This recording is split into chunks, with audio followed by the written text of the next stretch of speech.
So let's start the first topic. I'm excited to discussing the topic today called as internal reconstruction. Internal reconstruction is the name of the topic. Just hold on for 1 second. I'll share my screen.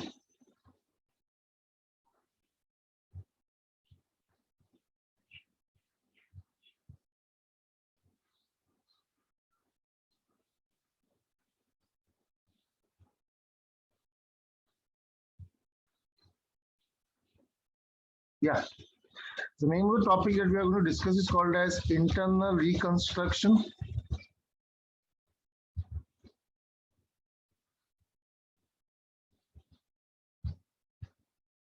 Let's talk about the basics of internal reconstruction first, and then we will proceed further. What is internal reconstruction and how the things are worked out? The first thing I'd like to discuss is I'll talk about a story today. In the year 2008, almost 12 years back, I was staying in a home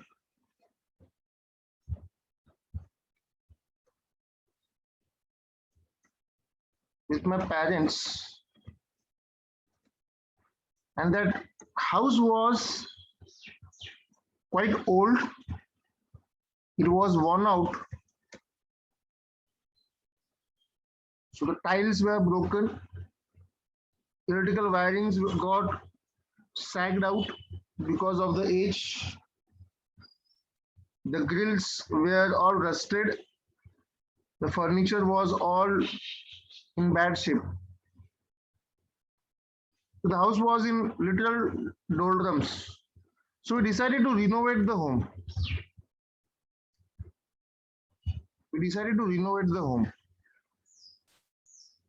Before renovating, my father decided to sell out that home.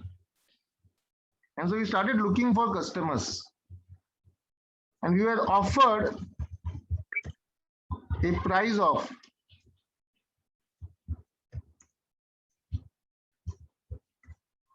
rupees 18 lakhs in those days. That is equal to near about 30-35 lakhs today. More than that. That's almost 50 lakhs today. 12 years hence. 54. So my father said, no, we won't sell it for 18 lakhs. That's a very low price. Let's renovate the home. And so we renovated the home. Now what we did? We changed the flooring first. Sir Yeah. Sir आपने link group से delete कर दिया तो काफी student join नहीं हो पा रहे हैं. एक मिनट देखने दो.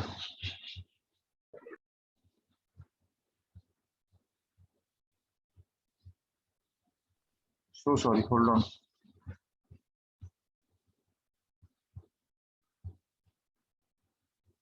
कर दिया.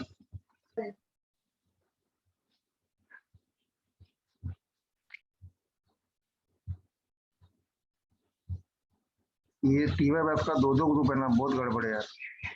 एक मिनट रुक जाओ.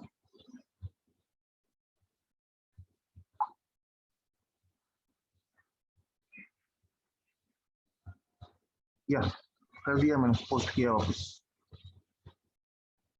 फिर वो 2021 का ग्रुप से डिलीट करना था, बट मैंने गलती से यहाँ से डिलीट किया. You can put on your mic and just tell me. Don't write those in the chat box. I don't read the chat box at all.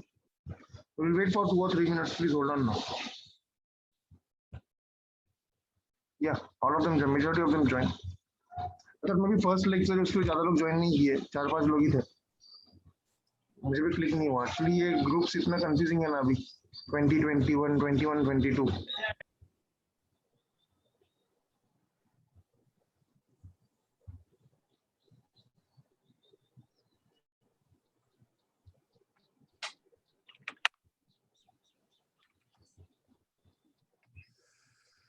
ठीक है, चलो. So welcome all. Sorry for wrongly deleting the lecture link from your group. we are talking about a topic called as internal reconstruction. We are not discussed anything so far. We are just talking about a basic thing. So somewhere in the year 2008, we were planning to sell out our old home, our old house, and buying a new one. But then the price offered by the customers was quite less. They were around 18 lakhs. We were not happy with that price, and so we decided no, we won't sell it. We'll renovate it. And so we renovated the home. We changed the floorings first.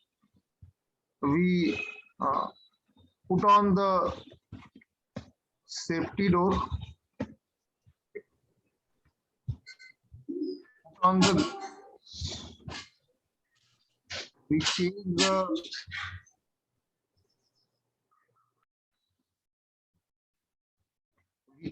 the electrical wirings.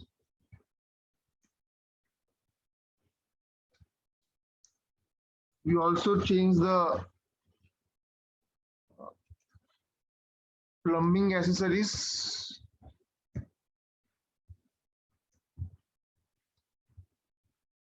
And finally, we put on some new furniture. And we also put on a new TV. That was the whole thing, and it costed us near about rupees. Maybe in those days, it costed us not more than 2 lakh rupees. And now someone came to look at my house, and they offered us rupees 25 lakhs. Old house, worn out, Juna tuta futa tiles, no coloring, no proper furniture, no proper wiring. We were charged and we were offered 18 lakhs for that old home. Same house after renovation, flooring change किया, safety door लगा दिया, grills लगा दिया, electrical wiring सब change कर दिया, along with the buttons, plumbing पूरा change कर दिया, furniture new add कर दिया, new cushions, new curtains, everything new. And we were offered 25 lakhs. What is your say now? By doing this specific renovation work, haven't we increased the value of our home or of our house? चलो एक balance sheet लेते हैं.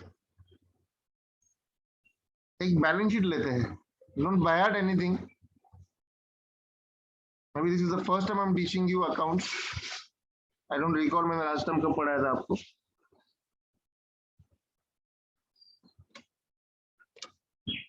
एक balance sheet लेते हैं.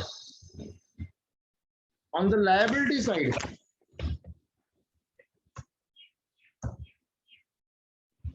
this is the asset side. Liability side, we have equity share capital rupees 100. 10,000. I'll take small amounts. We have a bank loan of 30,000. We have 8% debentures of 20,000. And we also have creditors worth rupees 50,000 and outstanding expenses rupees 10,000. That comes to how much? 50, 50, 1 lakh 20. On the asset side, we have plant and machinery worth rupees 40,000. We have land and building worth rupees 20,000. We have stock worth rupees 30. We have debtors worth rupees 20. And we have profit and loss account on the asset side. That comes to 20,000. And this comes to 1,20,000. Look at the balance sheet very carefully, all of you. And what is the issue with the balance sheet? Can someone tell me? Can someone explain the financial position of this XYZ firm or XYZ company. What is your opinion about this balance sheet? सब कुछ समझ के पढ़ना है बच्चा लोग, कुछ भी बायात नहीं करना है। जब बायात करने की बारी आएगी तब मैं बोलूंगा भाई इसको याद कर लो, इसको दिमाग में फिट कर लो, इसको रख लो। Right now we are not supposed to simply bayat or mug up the things. Yes, think about it. I'll give you 2 minutes. Think about it and I'll discuss.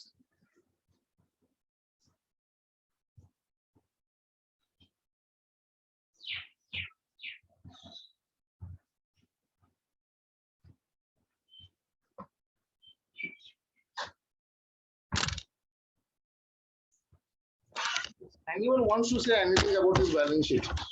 What do you interpret by looking at this balance sheet? Don't put anything in the chat box. Just put on your mic and answer me if you want.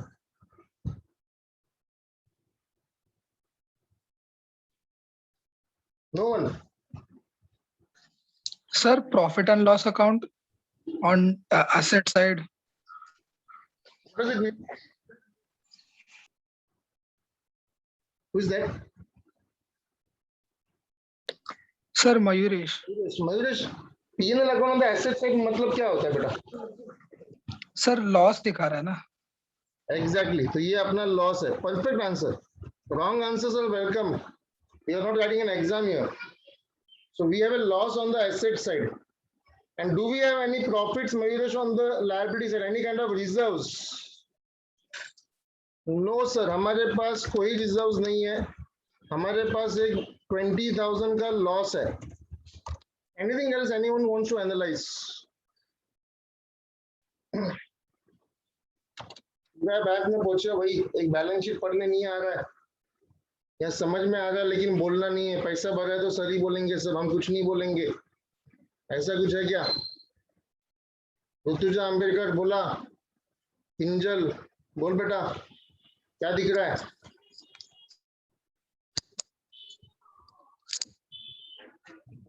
Seema, Amit, nothing, धीर Gangar, nothing. Ahmad क्या दिख रहा है बेटा? Assets कितने तुम्हारे check करो। एक प्लांट एंड मशीनरी है सर 30,000 का, एक प्लांट एंड मशीनरी है 30,000 का, एक स्टॉक है 30,000 का 60,000, डेटर्स है 20,000। ये तीनों मिला के होता है टोटल, ये तीनों मिला के होता है टोटल तुम्हारा 30, 30, 80, 80,000 का तुम्हारा एसेट्स है। लैंड एंड बिल्डिंग छोड़ के 2 मिनट के लिए लैंड एंड बिल्डिंग बाद में डिस्कस करते हैं।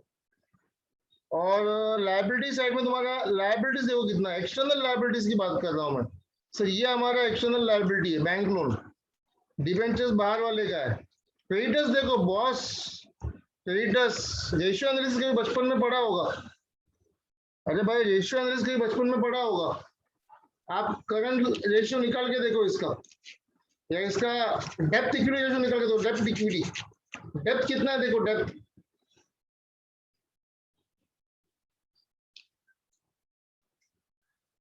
डेप्थ कितना है सर? एक बैंक लोन है, ये डेप्थ मतलब लोन, और एक डिबेंचर्स सर ये हो गया 50,000 रुपए।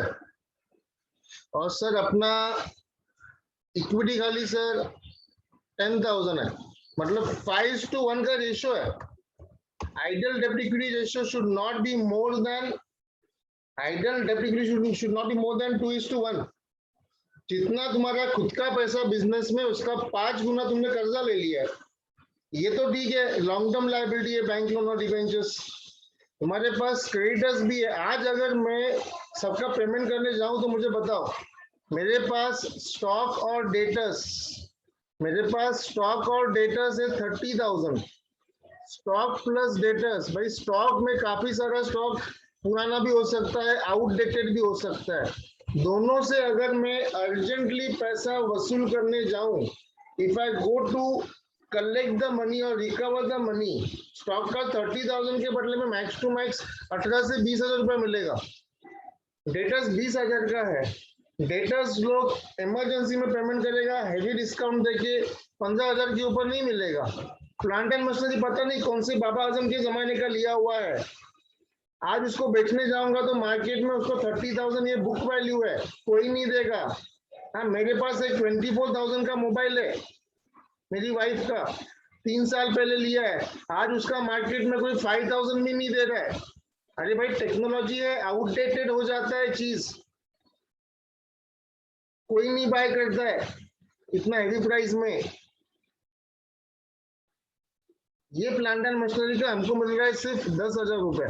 ये भी बहुत ज्यादा बोल दिया मैंने सर। प्लांट एंड मशीनरी का 10,000, स्टॉक का 18,000 और डेटर्स का 15,000, ये सब कुल मिला के हो गया सर 43,000।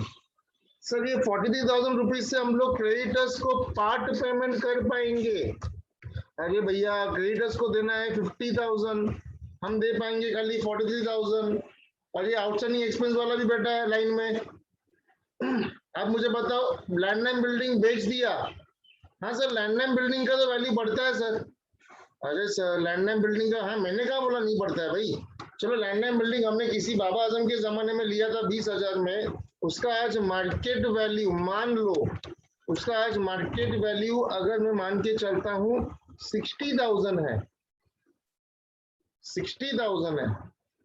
अब जाके कहीं तो भी मेरा सब पेमेंट हो जाएगा, बैंक लोन का 30,000, डिबेंचर्स का 20,000, क्रेडिटर्स का 7,000 जो बच गया, और आउटस्टैंडिंग एक्सपेंसेस का 10,000। बोलने का मतलब ये है कि ये पूरा जो बैलेंस शीट है इसमें कंपनी का फाइनेंशियल पोजीशन कुछ ठीक नहीं लग रहा है।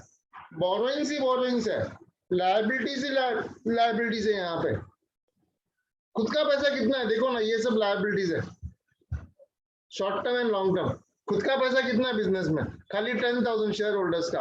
आज अगर कंपनी बंद हो जाती है, आज अगर कंपनी लॉकडाउन में लॉस में हो जाने की वजह से कंपनी को अगर हमने इनसॉल्वेंट डिक्लेयर किया, तो इस कंपनी का सबसे ज्यादा नुकसान होगा ये एक्सटर्नल स्टेक होल्डर्स का, बैंक वालों का, डिबेंचर होल्डर्स का, क्रेडिटर्स का, सप्लायर्स का, जिनका पेमेंट बाकी है। अच्छा बैलेंस शीट देखिए, ये भी नजर आ रहा है यहाँ पे सर एक लॉस भी है, एक सर लॉस भी है यहाँ पे। सर ये लॉस कुछ सही नहीं लग रहा है। हाँ भाई अब मुझे बताओ, जिस तरीके से मेरा घर पुराना हो गया था, मेरा घर वॉर्न आउट हो गया था, हमने उसको रिनोवेट किया, क्या हम इस बैलेंस शीट को भी थोड़ा बहुत रिकंस्ट्रक्ट कर सकते हैं क्या? बिल्कुल कर सकते हैं। क्या करेंगे सर? सर कुछ नहीं, ये लॉस हटा दो सर यहाँ से। सर एक काम करो, ये देखो एक्सटर्नल जो है ना, ये जो स्टेक होल्डर्स है, जो एक्सटर्नल लायबिलिटीज है, बैंक वाला plus creditors plus debenture holders, they know very well if the company is declared insolvent, if the company is defunct, then अपना पैसा तो गया, अपना पैसा तो गया। फिर क्या करने का? चलो कंपनी को हम एक मौका देते हैं, let us give an opportunity to the company कि भाई तुम फिर से एक नई शुरुआत करो, हम आपको मौका देते हैं। कैसे मौका देंगे सर? चलो देखते कैसा मौका देंगे, थोड़ा ध्यान दो, हम अभी डिस्कस करेंगे। मैं आपको एक्सप्लेन कर रहा हूँ, हम टाइम पास नहीं कर रहे। Be very careful, be very attentive. जहां पर नहीं समझेगा वहां पर आपका काम है मुझे पूछने का। ओके हमने कहा सबसे पहले सर ये प्लांट एंड मशीनरी का जो वैल्यू है ना सर, इतना ज्यादा पैसा कोई नहीं देगा प्लांट एंड मशीनरी का, इसका मार्केट में वैल्यू सिर्फ 5,000 है। ठीक है सर, लिख देता हूँ 5,000, इसका हमने वैल्यू कर दिया 5,000। हमारा लैंड एंड बिल्डिंग को हमने रीवैल्यू किया सर, और उसका रीवैल्यूएशन करके हमने वैल्यू कर दिया 16, हमने और ज्यादा वैल्यू बढ़ा दिया। चलो 60 करते, चलो ठीक है 60,000 करते, जितना बोला था उतना ही करूंगा। स्टॉक को हमने रीवैल्यू किया, ये मैं रीवैल्यू कर रहा हूँ, ये मैं रीवैल्यू कर रहा हूँ। स्टॉक 30,000 था, हमने सीधा उसको 12,000 कर दिया, क्योंकि हमारे स्टॉक में काफी सारा स्टॉक ऐसा है जो आउटडेटेड है, जो बहुत पुराना है, जिसका अभी कोई कस्टमर नहीं है, वो हमको स्क्रैप में बेचना पड़ेगा। डेटर्स वालों को हमने ऑफर दिया कि भाई थोड़ा जल्दी पेमेंट करो, तो डेटर्स वालों ने एग्री किया कि हम 20,000 की जगह पे आपको 17,000 रुपए देंगे। अच्छा भाई, जब मैं अपने घर को साफ करूंगा तो घर में कचरा थोड़ी रखूंगा, घर के कचरा थोड़ी रखूंगा। जो अनवांटेड चीजें हैं, जो पुरानी चीजें हैं, वो भंगार में बेच दूंगा। यहाँ पर भी हम वही कर रहे हैं सर। हम इस भंगार को, हम इस स्क्रैप को, हम इस लॉस को, पीएनएल अकाउंट को यहाँ से हटा देंगे।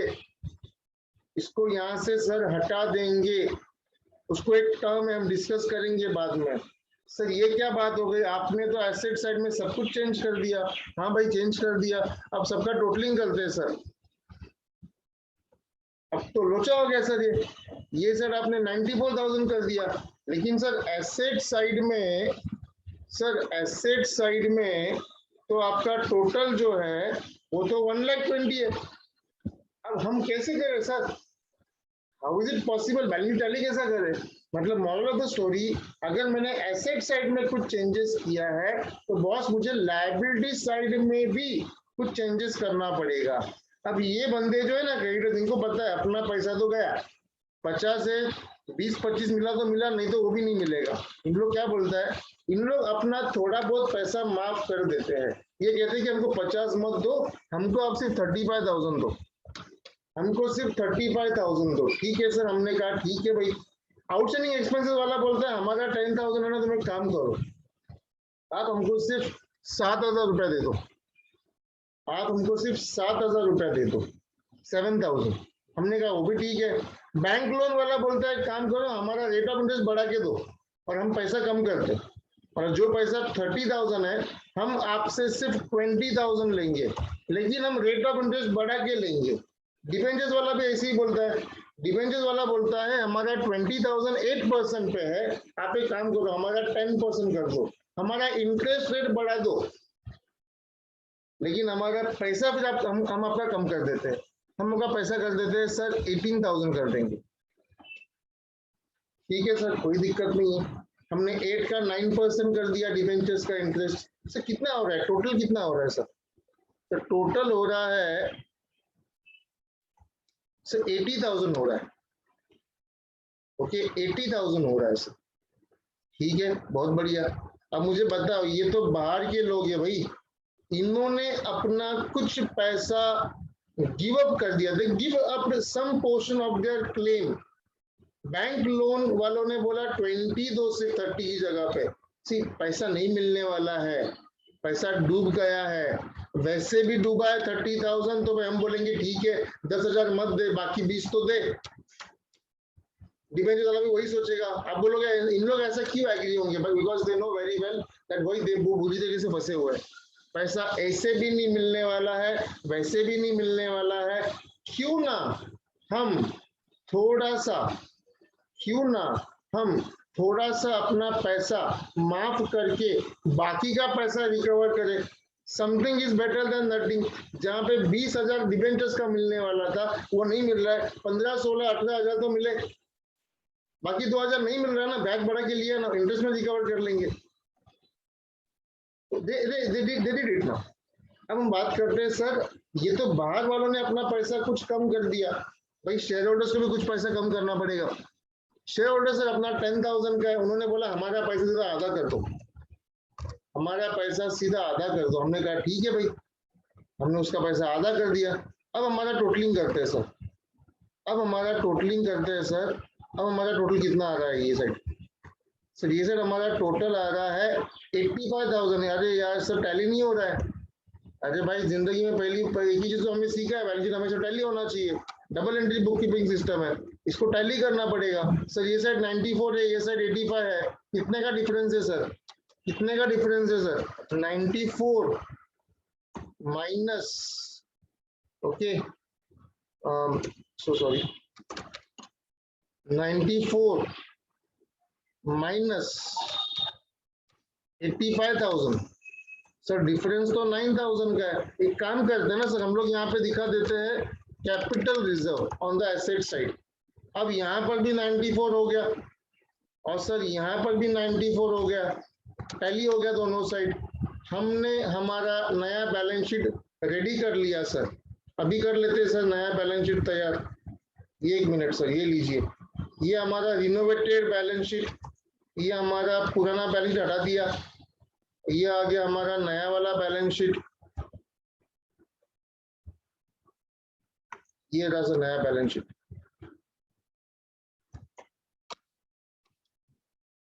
और सर ये वाला बैलेंस शीट भी यहाँ से हटा देते हैं,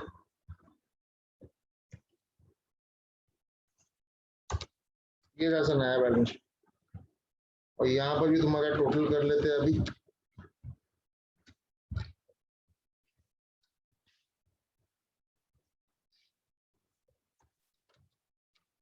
यहाँ पर टोटल कर लेते हैं।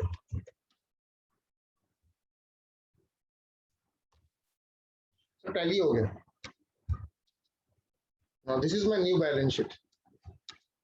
This is my new balance sheet. This was our old balance sheet. 1,20,000 wala.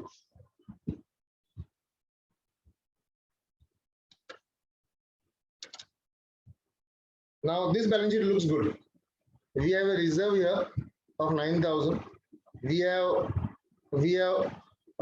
disclosed our assets at their fair value or at their true value.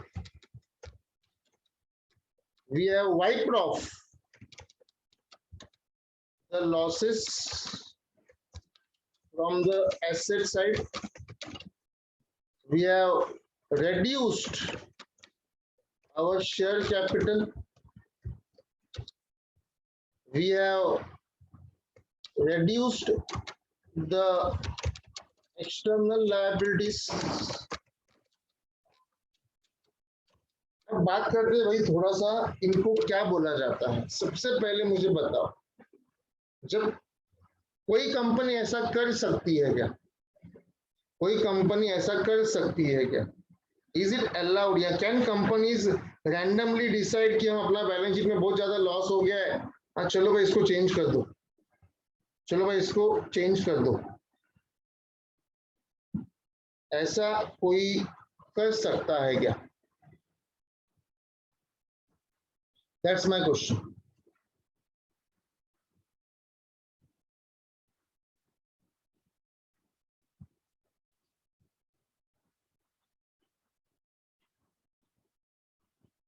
हाँ जी बोलिए ना। ऐसा अगर कंपनीज को हमने अलाउ कर दिया तो don't you feel everyone will like to go for a reconstruction of their balance sheet and try to wipe off the losses or remove the losses? हर कोई यही करना चाहेगा। So this is technically not allowed. This is allowed only under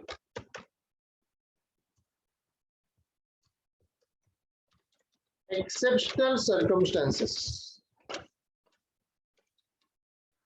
I will say only under extraordinary conditions.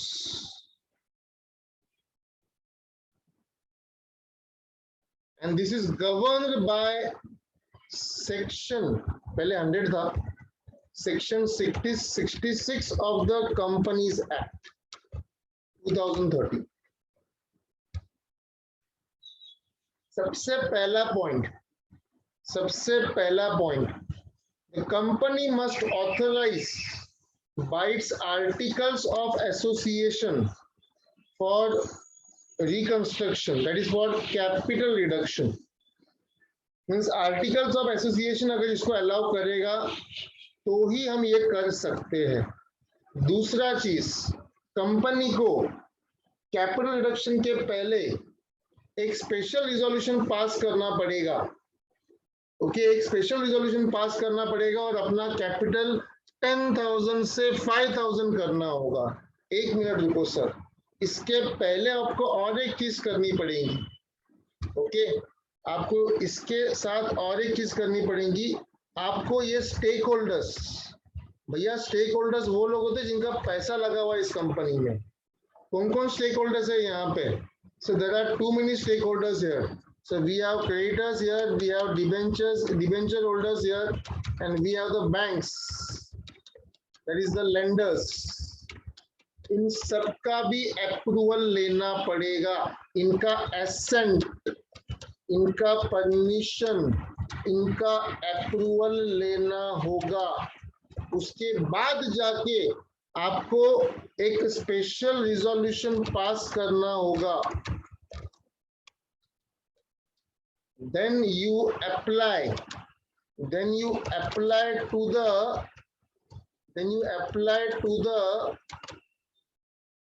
Company law tribunal, short में लिखता हूं tribunal. Okay okay, अच्छा, इसके अलावा एप्लीकेशन के बाद नॉर्मली ट्रिब्यूनल को अप्लाई करना पड़ता है, कभी कभी कोर्ट में भी अप्लाई करना पड़ता है। Sometimes you also need to apply to the court. इसके बाद अगर ट्रिब्यूनल या कोर्ट को ऐसा लगा कि भाई कंपनी जो कर रही है वो फेयर है, it is okay, there is no problem and everyone is giving the approval, then the tribunal may grant the permission।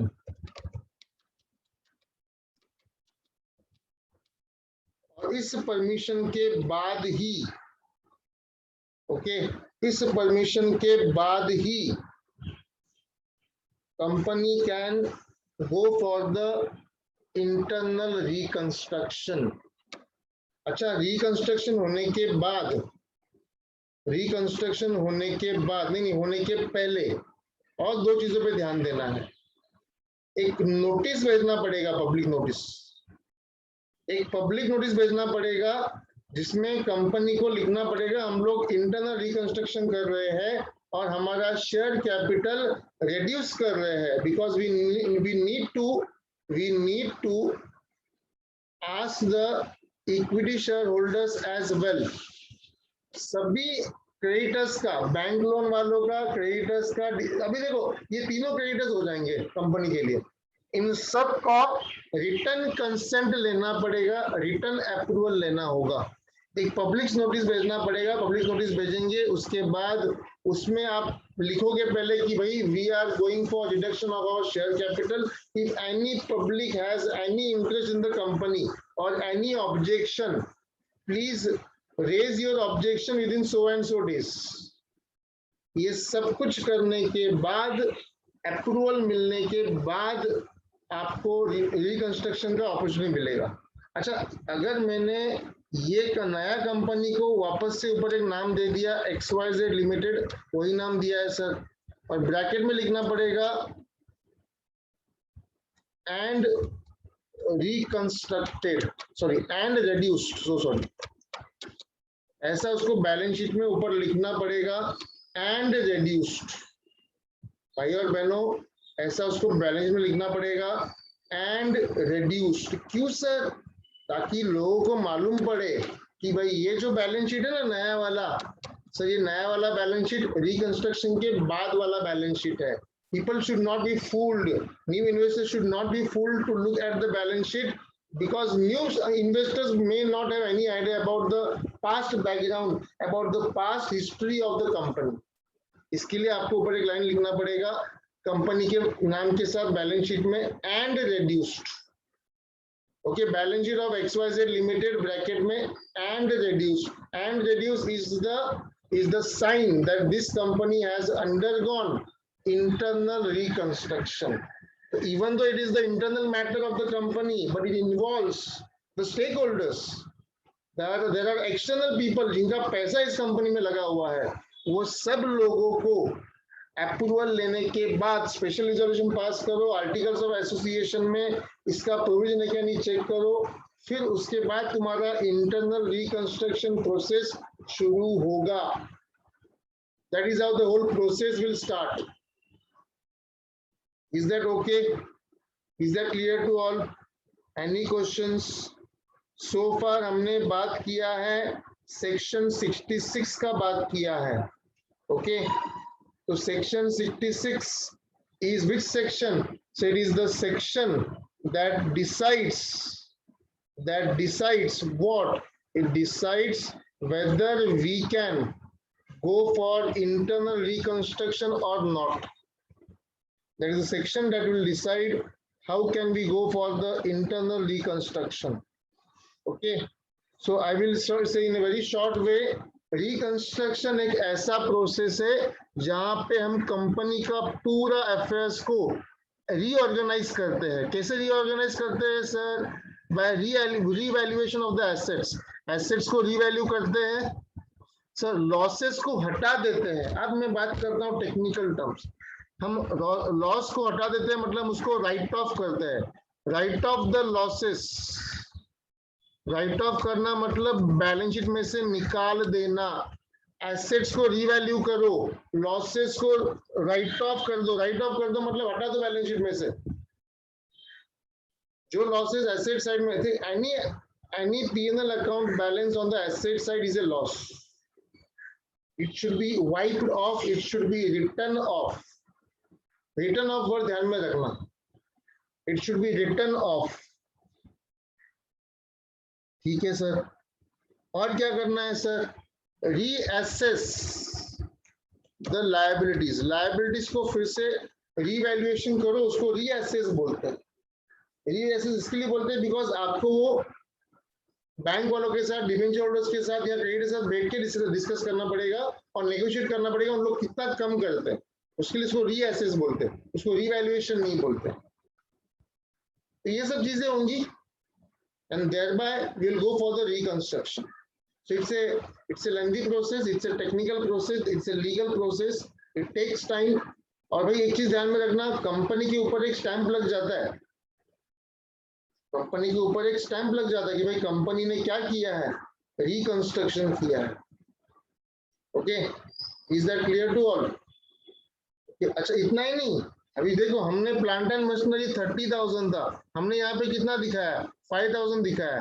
Actual में जब हम लोग रियल लाइफ में जब हम लोग बैलेंस शीट बनाएंगे तो हम ऐसा दिखाएंगे, plant and machinery 30,000, so sorry, plant and machinery 30,000 less return of 25,000 और आउटर कॉलम में हम दिखाएंगे 5,000. ठीक है सर, ये कंपलसरी है. जो जो एसेट्स रीवैल्यू किया ना, उनका पहले का वैल्यू क्या था और अब उनका वैल्यू क्या हो गया, ये आपको कम से कम 5 साल तक दिखाना पड़ेगा बैलेंस शीट में.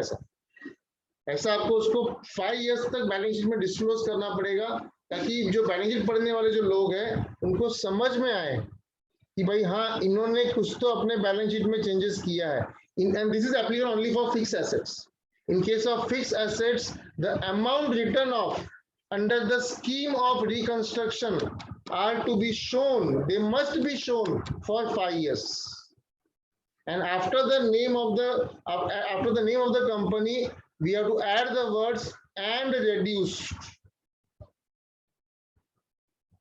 Is that clear? Is that clear? चलो अब थोड़ा हम लोग सर अकाउंट्स की बात कर लेते हैं. हाँ, अकाउंट्स की तो बात चल रही है सर अभी. हाँ, अकाउंट्स की बात चल रही है, लेकिन थोड़ा जर्नल एंट्रीज की बात कर लेते हैं. थोड़ी देर के लिए मैं इन सबको यहाँ से हटा देता हूँ, इसको हटाता हूँ, इनका कुछ काम नहीं है.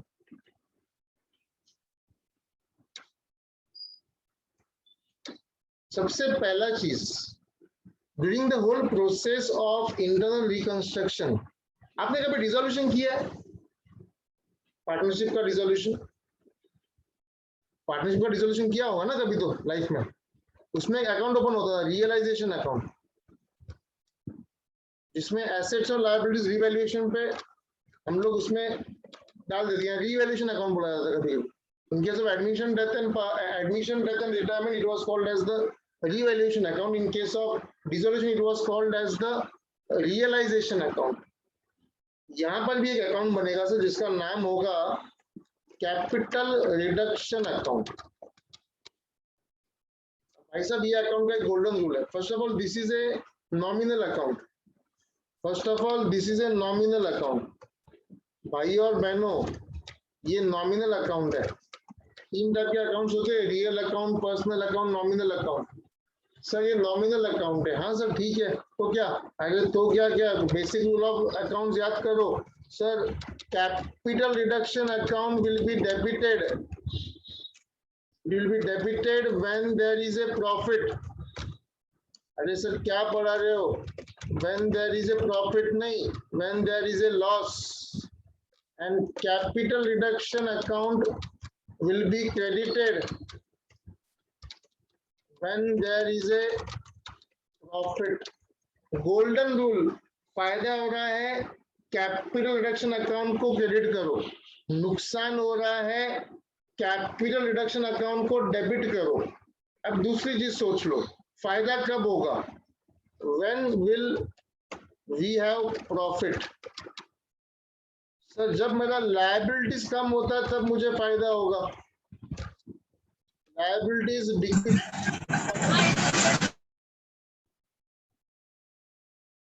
मेरी डॉटर का स्कूल का फीस था 22,000 रुपीज। दे सेड कि हमने इसमें से 1/3 माफ कर दिया। मैं तो खुश हो गया, अरे मेरा उतना लायबिलिटी कम हो गया पेमेंट करने का। तो जब लायबिलिटीज कम होता है तो फायदा होता है सर। दूसरा, जब एसेट्स कम होगा, नहीं, जब एसेट्स इंक्रीज होगा ड्यू टू रीवैल्यूएशन, हम कहेंगे हमारा फायदा है। जब हम लोग अनरिकॉर्डेड एसेट्स को रिकॉर्ड करेंगे हम कहेंगे हमारा फायदा है। फायदा कब हो रहा है ध्यान दो। अच्छा नुकसान कब होगा sir? Loss appears when there is increase in liability। कर्जा बढ़ेगा तो नुकसान है। ओके, एसेट कम हो गया नुकसान है। ओके, लायबिलिटीज इंक्रीज हुआ नुकसान है। इक्विटी शेयर कैपिटल रिड्यूस हुआ प्रॉफिट है। इक्विटी शेयर कैपिटल से लायबिलिटी, परमानेंट लायबिलिटी, प्रॉफिट है। सो जब एसेट्स का वैल्यू कम होगा तब नुकसान है, जब लायबिलिटीज बढ़ेगा तब नुकसान है। प्रॉफिट में उल्टा है, जब एसेट्स बढ़ जाएंगे तो फायदा है, जब लायबिलिटीज कम होगा तो कॉमन सेंस है। ये चीजें कॉमर्स के बच्चों को मुझे एक्सप्लेन करने की जरूरत नहीं कि लायबिलिटीज बढ़ेगा तो नुकसान होता है, कि लायबिलिटीज बढ़ेगा तो नुकसान क्यों हो रहा है, उतना ज्यादा पे करना पड़ेगा। एसेट्स बढ़ेगा तो फायदा क्यों हो रहा है, उतना ज्यादा वैल्यू, उतना ज्यादा पैसा मिलेगा फ्यूचर में। एसेट्स कम हो रहा है मतलब उतना अपना एसेट्स का वैल्यू कम हो गया तो नुकसान ही है सर, कॉमन सेंस है। और लायबिलिटीज उतना कम हो गया तो उतना कम पे करना पड़ेगा भैया, कम पे करना पड़ेगा तो फायदा है ना सर, बिल्कुल। हाँ जी। So this was all about the profit and loss. One golden rule as I told you once again, और ये पूरे चैप्टर में हर जगह पे, ये चैप्टर में नहीं, आप कोई भी चैप्टर में अप्लाई करना। आज बीकॉम में पढ़ रहे हो, कल एमकॉम में पढ़ोगे, सीए इंटर में पढ़ोगे, सीए फाइनल में पढ़ोगे, कहाँ पर भी अप्लाई करो। Rules are rules, they are meant to be applied everywhere. Okay, फायदा होगा तो कैपिटल रिडक्शन अकाउंट क्रेडिट करना है। मैं सीआर बोलूंगा, मैं बार बार सीआर मतलब कैपिटल रिजर्व नहीं, सीआर म्हणजे कैपिटल रिडक्शन। सो लॉस है तो सीआर अकाउंट डेबिट, प्रॉफिट है तो CR account credit. Is that clear? हम नेक्स्ट लेक्चर में इसको और डिटेल में डिस्कस करेंगे विद द जर्नल एंट्रीज।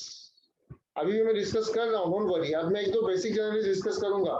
मुझे बताओ, हमने यहाँ पर ये बैलेंस शीट को हटा दिया, बैलेंस शीट में से प्रॉफिट एंड लॉस अकाउंट हटा दिया।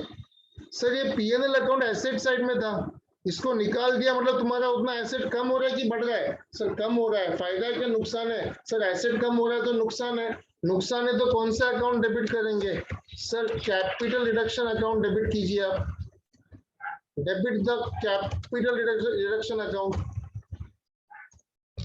ओके, कितने से डेबिट करेंगे सर? सर तुम्हारा वैल्यू कितने से कम हो रहा है? 20,000 से कम हो रहा है बेटा। ओके सर, 2, अरे एंट्री तो पूरा करो सर। हाँ कर रहा हूँ ना बेटा, सबर करो थोड़ा। 2 क्या लिखूं मैं? कौन सा अकाउंट कम हो गया तुम्हारा? To profit and loss account.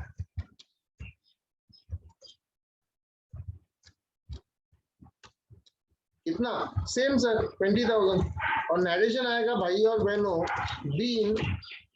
Been profit and loss account return of मतलब हटा दिया उसको हमने बैलेंस शीट से, उस कचरे को निकाल दिया उसको बैलेंस शीट में से, उसको वाइप ऑफ कर दिया, रब कर दिया, निकाल दिया।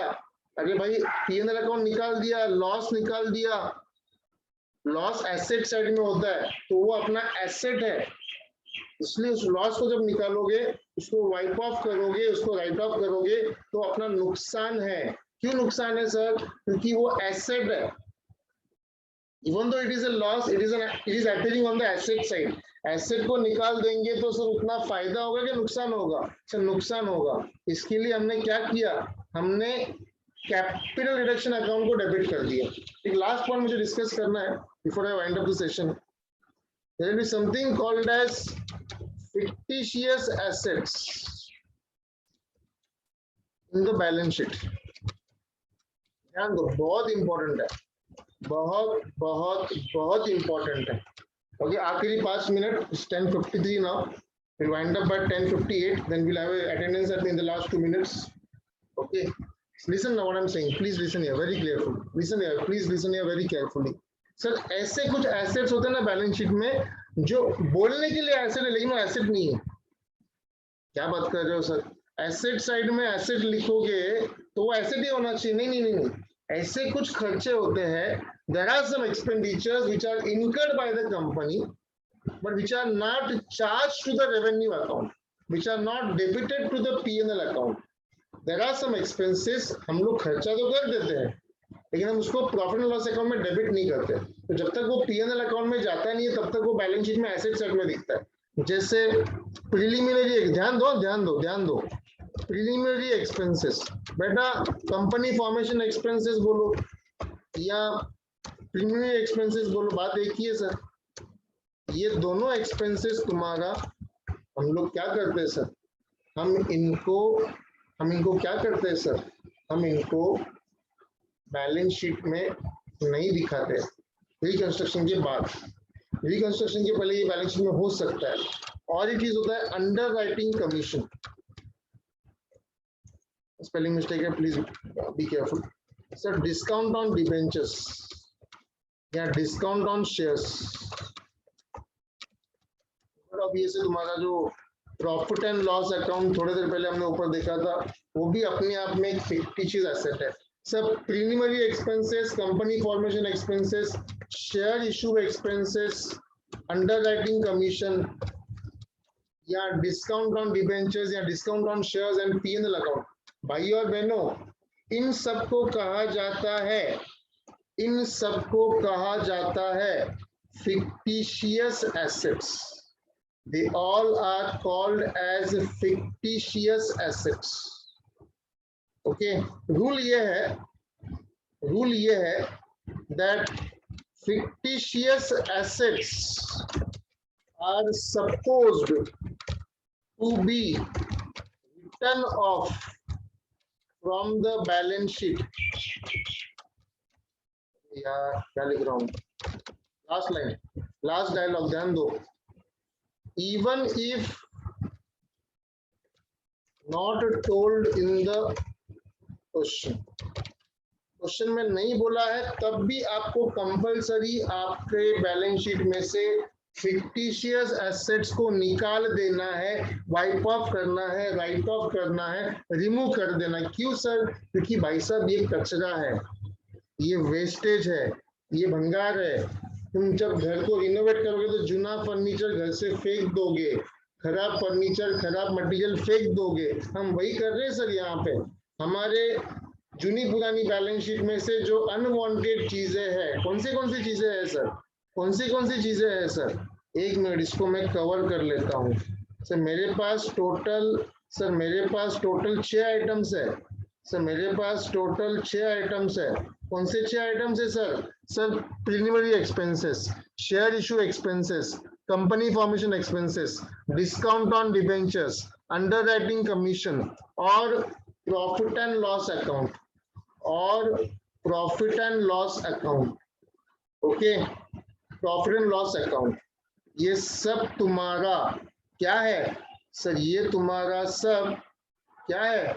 ये फिक्टिशियस एसेट है। CUP cup plus DSP. Okay, DSP is the full form of Dagdu Shet Patil. Okay, so DSP is Dagdu Shet Patil ka cup. So Dagdu Shet Patil ka cup. Okay, D stands for, sir, D stands for discount on debentures. Sir, S stands for share issue expenses. Sir, P stands for preliminary expenses. Sir, cup में C stands for company formation expenses. U stands for underwriting commission. And last but not the least, P stands for P&L account, debit balance. So DSP का कब म्हणजे काय? DSP का कब मतलब क्या? Fictitious assets. Okay, DSP का कब मतलब क्या? ओके, तुम इसका कुछ भी बना सकते हो. DSP का DPS भी कर सकते हो, dividend per share. Dividend per share का कब भी बोल सकते हो, तुम्हारे ऊपर है. ये तो मैंने ऑन द स्पॉट अभी का भी बनाया है, ऐसा कुछ मेरे दिमाग में था नहीं, बन गया, बोल दिया. ओके, और क्या है भाई, बस इतना. यहाँ पे मैं रुक जाऊंगा आज फिक्टिशियस एसेट के यहाँ पे. हम हमारा नेक्स्ट सेशन यहीं से आगे शुरू करेंगे DSP से. ओके, DSP कौन है? डगडू शेठ पाटिल. DSP कौन है? नहीं, डगडू शेठ पाटिल नहीं है सर. अकाउंट्स में DSP का मतलब है discount plus share issue expenses plus P&L expenses. और कब का फुल फॉर्म क्या है सर? कब तुम्हारा वर्ल्ड कप वाला कप नहीं, DSP का कप है. इसके लिए फिक्टिशियस एसेट्स है. C is for company formation expenses, U is for underwriting commission, and P is for profit and loss account. Okay, I'll stop here for the day. 1 he minute बाकी है, तुरंत फटाफट attendance दे दीजिए भाई साहब, भाई और बहनों. We'll wind it up. Thanks a lot for the day. Have a good time. Any questions? I'll enter in the next session. आज टाइम नहीं है अपने पास questions के. Also, let me know how was the session. If any improvement you want, I will definitely help you out. Okay, I'm not putting on the camera on for only reason that it consumes a lot of data of the students if I put on the camera. Okay, if you want, I can do that also. Sir, will you be sharing the recording on Drive? I'm not getting you.